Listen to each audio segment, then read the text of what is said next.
I just realized when I was getting dressed that this is the exact same top that I wore in my very first YouTube video.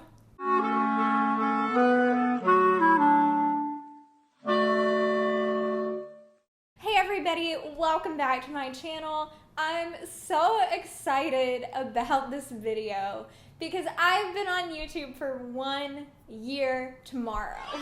September 19th of 2020 was the day that I posted my very first YouTube video. Hi, and welcome to my channel for the very first time. My name is Hannah. I'm a 25-year-old musician living in New York City with my partner Ross and my cat Rory. And I've wanted to start a YouTube channel for a really long time. And I've posted at least every single week since then, sometimes more.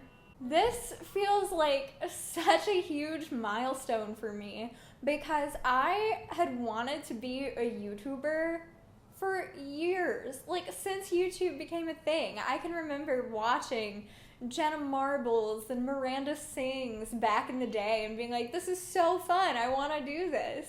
And here we are. So as a lot of you know, this is going to be a Q&A video. We've got some questions about YouTube, we've got some more personal questions as well, but before we get into those, I just want to take a minute and reflect a little bit and thank you guys so much for being here and watching my videos and engaging with me every single week.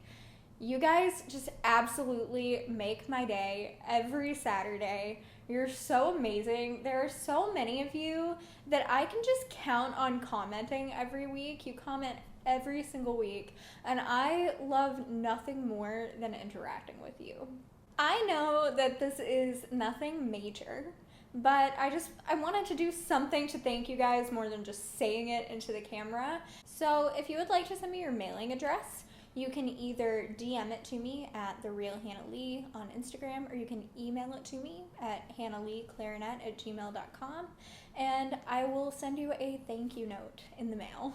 I know it's nothing major, but it's just something that I thought that I could do. So if you'd like one of those, just send me your mailing address.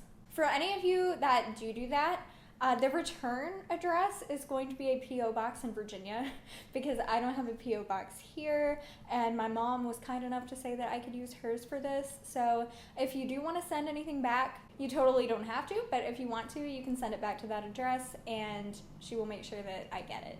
My email and Instagram handle will be in the video description. Okay, so let's just get right into these questions. That's what you're here for. So I'm gonna start with the YouTube-based questions and then move on to the more personal ones at the end. The first one is, how long does it take you to edit a video? So as you saw in last week's vlog, I edited one in 3 hours and 20 minutes, but it honestly varies quite a bit. That is definitely an easier edit on the shorter end. I would say that it typically takes anywhere between 3 and 12 hours, depending on the video. If you wanted me to give an average, maybe more like 7-8 hours. The easiest videos for me to edit are videos like this one, sit-down videos where I'm just talking to you. Those are the easiest, and then vlogs kind of take somewhere in the middle. There's usually a lot more footage to cut out of those because I pick up the camera and talk forever and I can't include it all. And then the ones that take the longest are the ones like my New York City neighborhood guides and things that I really want to look especially attractive and have a certain vibe where I'm using a lot of different footage and a lot of different music and things like that. Those take the longest. The next question on a similar note is, how much footage do you usually cut out of a video? Again, this does vary. So videos that are a little more scripted, like the guides, those usually have the least amount of footage to cut out, followed by these sit-down videos, and then the vlogs have so much excess footage. I try to keep my vlogs between like 20-25 minutes, and I usually end up with over an hour of footage in those. What is your least and most favorite thing about YouTube? Ooh. Well, my most favorite thing is you guys. Absolutely. Interacting with you guys, sharing my life with you. It's amazing. It's like having a whole group of friends. My least favorite thing about YouTube is the damn algorithm.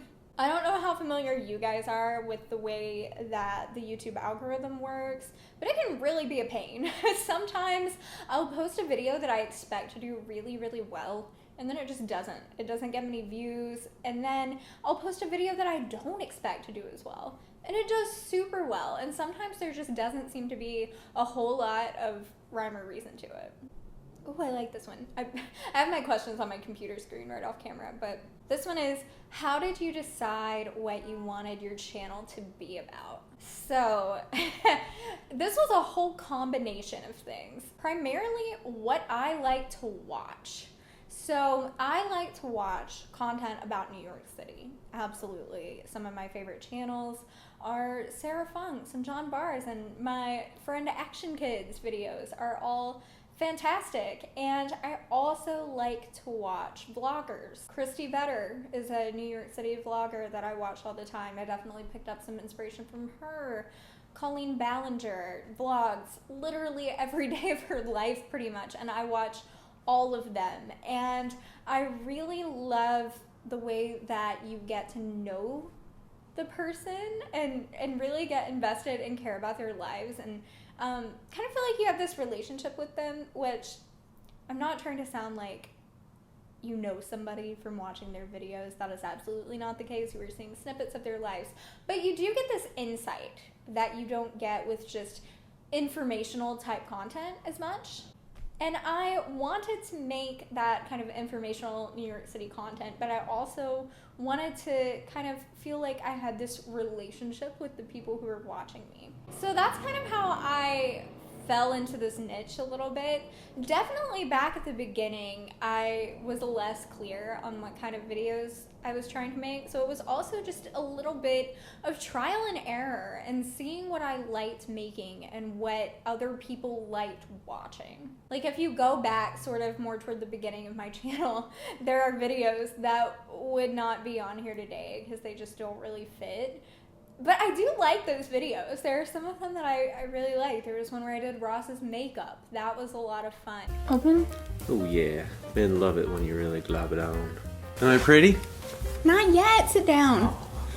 My second video ever, I made fall Starbucks drinks at home. Like, that's just not relevant to what my channel is right now, but it just took a little bit to figure that out. And also, I still like those videos. They were fun.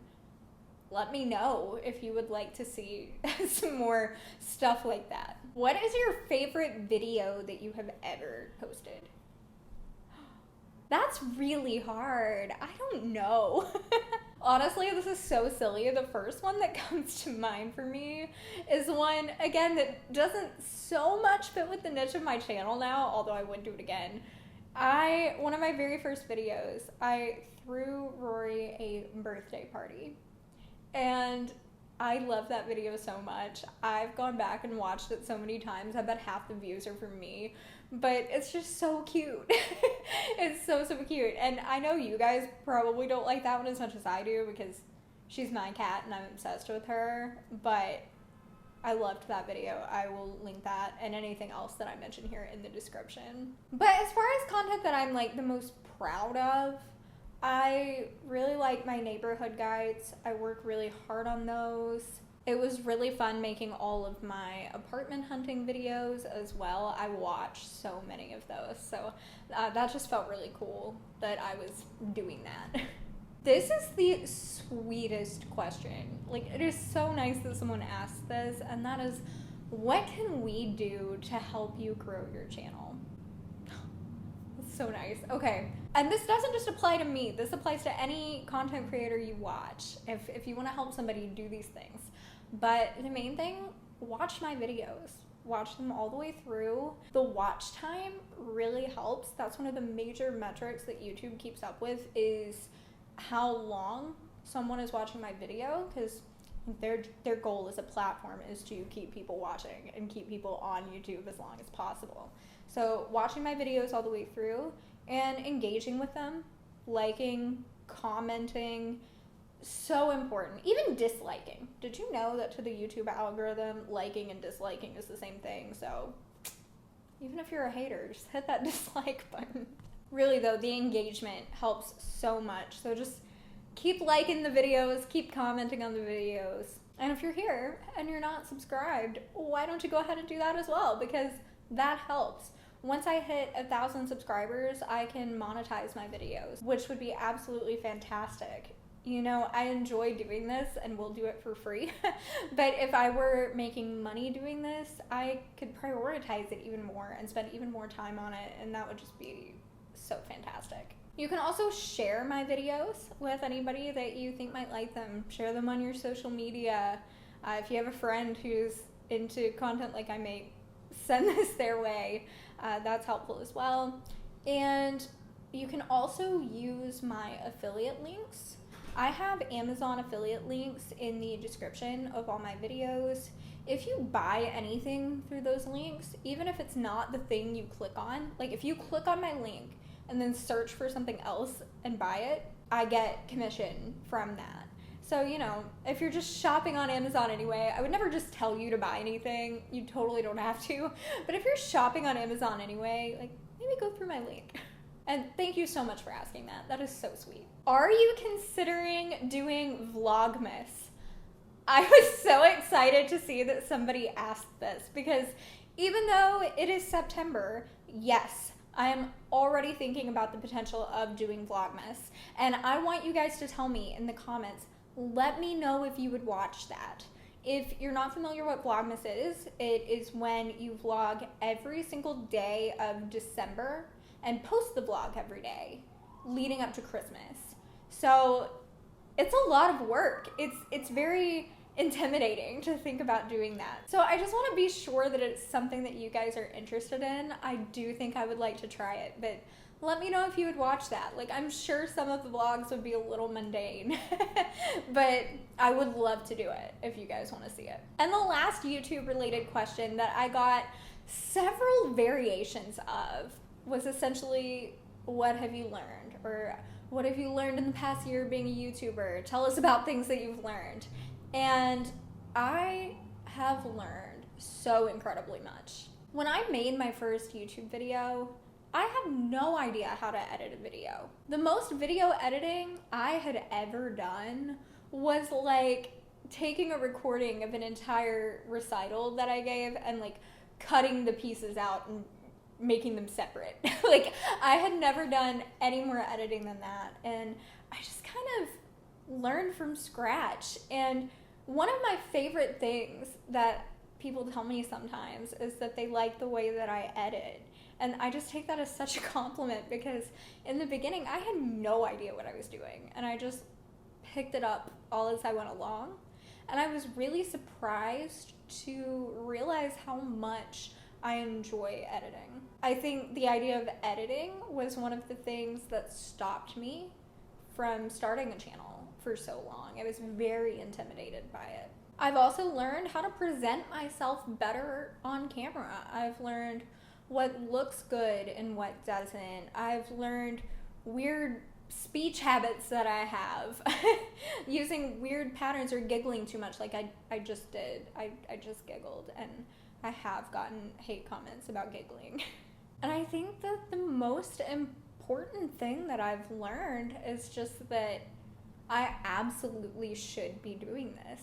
Like I said, I'd wanted to do this for so long and didn't know if it was gonna be for me.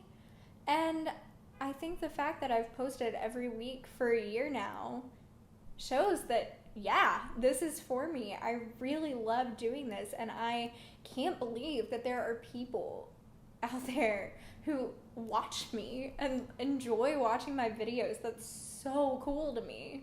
So yeah, I've just learned that this is amazing, and I never want to stop doing this. Okay, so let's move on to some of these more personal questions now. Let me just say, you guys come up with some really thought-provoking ones sometimes. It's like, wow, this is deep. But let's start with something easy, which is, what is your favorite music? I love this question because if this is not the first video of mine that you've stumbled across, you know that I am a musician. And I always tell people that I truly love all types of music as long as it's good music, right? Like, I feel like every genre has some really great music and some not so great music. Now, as a musician, I am primarily a classical musician, and I love classical music a lot, but I also listen to a lot of music that is not classical music. And I can very easily give you my top 3. I absolutely love Queen. I've been obsessed with Queen since I was a child.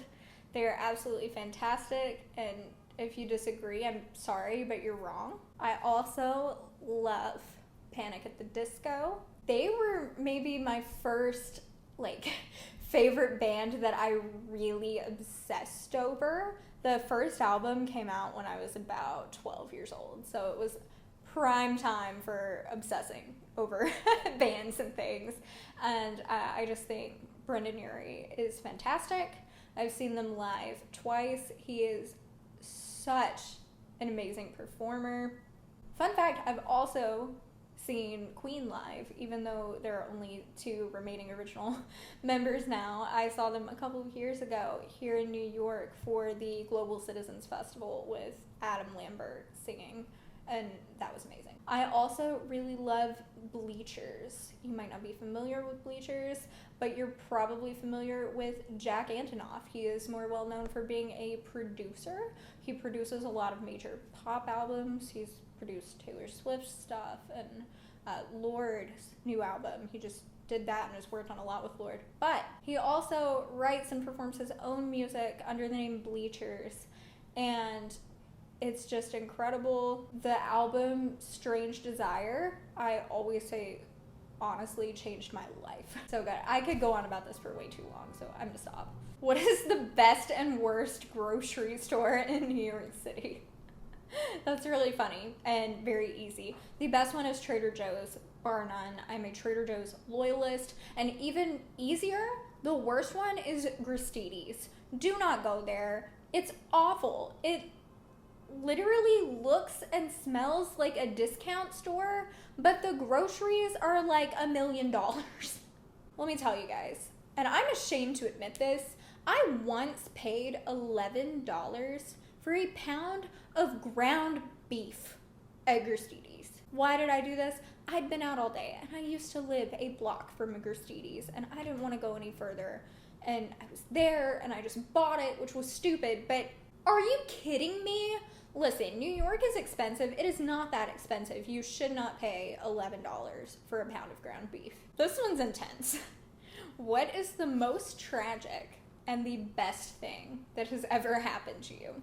So I really thought about this, and as far as the most tragic, I almost feel bad saying this because I have lost people in my life, but the first thing that really sticks out to me is the loss of my pet ferret, Clarence. I had pets growing up my whole life, but Clarence was my first pet that was just mine. He wasn't a family pet, he was just my responsibility. And I got him my senior year of high school, and I had him through college and grad school. So he went through, a lot of phases of life with me. And when he passed away in 2018, that was the worst time of my life. And I think that losing a pet is so hard because they're such an integral part of your daily life. Like, ferrets are really high maintenance pets, and Clarence required a lot of my attention every single day. And then also you feel responsible for them. You are responsible for them. And so I think after he passed, I was kind of blaming myself a little.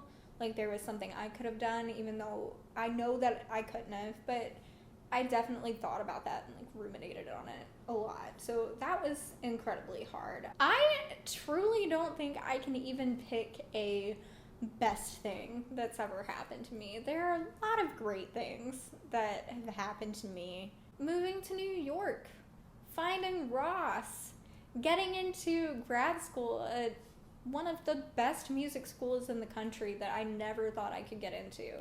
That felt incredible. Like, so many absolutely fantastic things have happened that I can't even pick one. I'm sorry. What should I know about the city before I move to NYC? Oh, this is a really loaded one too. I can tell you so many things. I'm gonna try to keep it to 3. Save some money. Save some money before you move here because it is expensive. Manage your expectations. This, in my opinion, is the best city in the whole world. But it is a tough city. It's not an episode of Sex and the City or Friends or How I Met Your Mother. It can get really lonely here sometimes just because it is so huge and overwhelming and things aren't always going great.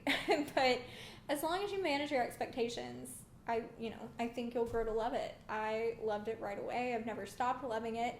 But it's not necessarily an easy place to live. And the last one is explore. Explore so much. You know how I just mentioned that it gets lonely? Well, that's especially in the beginning. And if you spend time exploring and going to all of the boroughs and checking out all the things that the city has to offer, that's gonna keep you from getting so lonely. It's gonna keep reminding you every day why you moved here. So that's a huge one. Explore a lot. Have you ever tried walking your cat on a leash? Could make a good video segment. Yes, Rory does have a leash and a harness, and I have taken her out on it before, and she hates it. She's just so antsy. She's the most nervous little cat. And I will see if I can find some footage. I might have some of her out on a leash, or maybe before I post this video, I'll try it again and take footage of that. We'll see. But yes, I have done that. She doesn't like it. I really wish she did. I would love to be able to just walk her around everywhere. Who is your favorite college roommate? If it's not Jody, I'll cry, so do with that what you will. Well, I don't want you to cry, so Jody. I bet you guys can guess who asked that one. Do you and Ross fight? Hey babe, do we fight? Yes. Do we fight a lot? No. When was the last time we fought? A couple weeks ago. A couple weeks? What were we fighting about? I'm not gonna put that in. What were we fighting about a couple weeks ago? I was gonna say no. Okay, so Ross says we fight. I was gonna say no. And the answer is like, no, we don't really fight, right? No. Like, we don't fight a lot. Healthy disagreements occasionally, but we're pretty good about it. We don't get hateful. We don't name call. We don't yell, right? That's right. We just, we have discussions and work things out. And honestly, I'm not just trying to say this to sound like I just have this great relationship or anything like that, but we agree on a lot of things. Ross is a very calm and agreeable person to begin with. So have we fought before? Yes, of course. Do we fight a lot? No. Is it toxic? No. So this one is some more me and Ross questions, kind of, and it's a whole grouping of questions. It says, do you plan to one day move to the suburbs and have a family? Do you want children? And do you see yourself buying a house in NYC? Short answer, I don't know. But let me expand. Ross and I are both uncertain about if we want children. And for now, we're okay with that. Neither of us want kids anytime soon. I'm 26, right? My mom had me when she was 39. And I've always kind of seen myself, if I do decide to have kids, being a little older. Maybe not quite that old, sorry mom, but being a little older than I am now, for sure, like mid-30s maybe. So it's not an immediate concern. I will say that I have never in my life, even as a little kid, said that I wanted more than one child. And I still feel that way. I remember saying to Ross once, hey, if you really want 2, I could maybe do that, but really I think I just want 1 if we have any at all. But we're both just kind of undecided on that and also okay with it, and we're just gonna keep talking about it. As far as moving to the suburbs, neither of us really see ourselves living in the suburbs. Ross grew up in the suburbs and doesn't really want to do that again. I've never lived in the suburbs, so I'm not as opposed, but I feel like the only reason we would do that would be financial. If the city was really just too expensive to have a kid in and we wanted one. But yeah, the suburbs just aren't really something we see happening. If we were to leave the city, we would probably just end up somewhere really rural, or maybe like the beach. And then, do I see myself buying a house in NYC? That's really expensive. That is so expensive. Would I love to do that? Yeah. If I can one day afford that, that would be great. But, you know, I'm also not gonna be heartbroken if I can't buy here. I'm okay with renting. All right, so that is it for this Q&A. Thank you guys so much for sending in all those great questions. And I just want to ask you a question. Out of the content that I make, what is your favorite? Do you like the neighborhood guides? Do you like the more informational type content? Do you prefer the vlogs? Is there something that you wish I would do more of or do less of? Please let me know what you want to see. I want to make content that you like. Again, thank you so much for watching my videos for this past year. Whether you've been here from the very beginning, or this is the first video of mine you're watching, or if you are one of the very many that came over after I did the video with Action Kid on his channel. A lot of you came from that, which is amazing. Whenever you got here, thank you. Just gonna say one more time that I would love to send you a thank you card. So send me your address and I will do that. My Instagram handle and email is in the video description, so just send it to one of those. If you enjoyed this video, please give it a like. Remember, like I said earlier, it really helps me out a whole lot with the whole annoying YouTube algorithm thing. And subscribe to the channel if you haven't already for new videos every single Saturday. Thank you so much for watching. I can't wait to have another fantastic year with you guys and see where it leads. And I will see you in the next one. Bye.